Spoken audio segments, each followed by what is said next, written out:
Welcome back to the world of Ashan, the setting of all our magic games. Let us take you back in time, 400 years before Heroes 5, at the time of the second Blood Moon eclipse. Once again, demons are swarming out of the bowels of Shi'ar. To repel the invasion, the various nations of Ashan will have to set aside their petty quarrels and unite their forces. The Knights of the Holy Empire and the Necromancers of the Seven Cities will get help from the most unexpected of allies.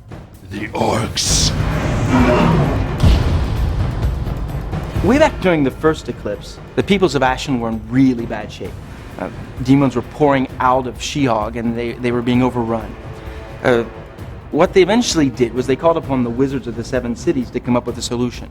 And they got this kind of unkosher idea and started injecting demon blood into criminals. These criminals ended up turning into what we now call the Orcs. And the Orcs were demon bashers.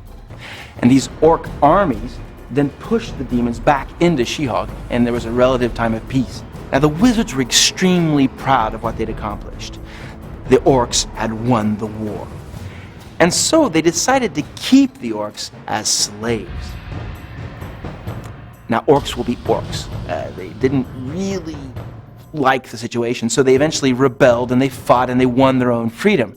And by the time you get up to Heroes 6, there's still a lot of animosity in people that preferred them in chains.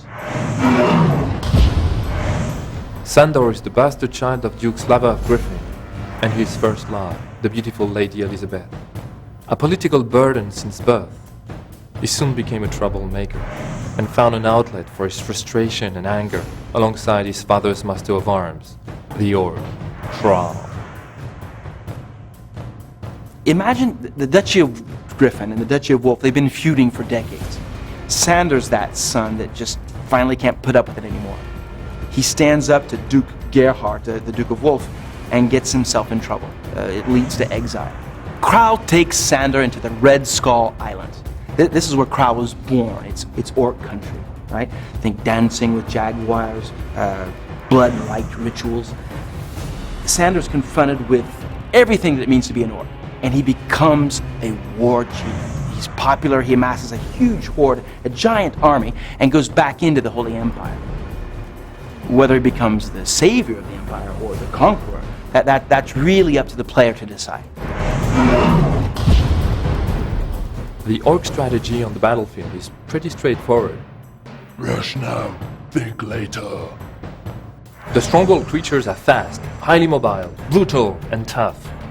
Their melee damage output is simply the best in the game.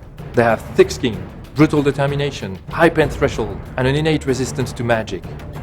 And their faction ability, the Blood Rage, improves their already impressive offensive capacities.